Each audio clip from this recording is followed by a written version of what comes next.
Hello! అందరికీ good evening.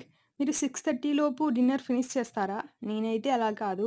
నేను 6:30కి snacks తింటాను. మళ్ళీ 8:30కి డిన్నర్ చేస్తాననమాట.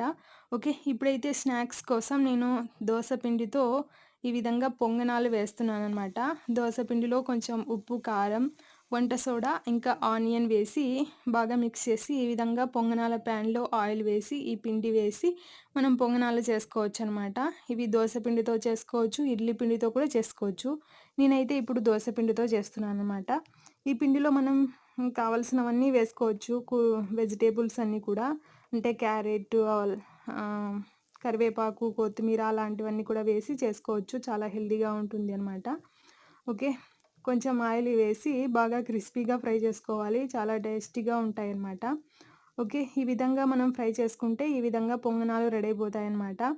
పొంగనాలకి టీ ఉంటే బావుంటుంది కదా! కానీ నేను టీ మానేశాను కదా! టీ మానేస్తే ఏంటి మనం లెమన్ టీ చేసుకొని తాగుదాం. లెమన్ టీ ఏంటంటే మనం డికాషన్ చేసుకొని అందులో లెమన్ పిండేస్తే లెమన్ టీ రెడీ అయిపోతుందనమాట. నేనైతే ఇలా చేస్తాను. ఇంకా ఎలా చేస్తారో నాకు తెలీదనమాట. నేనైతే ఇలా చేస్తాను.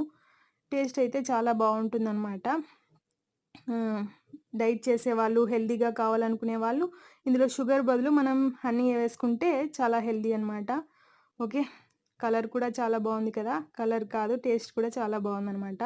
ఇవి పొంగనాలతో చాలా టేస్టీగా ఉంటాయి. ఇప్పుడు ఇవి తినేసి వాము జల్లెడ పట్టాలి.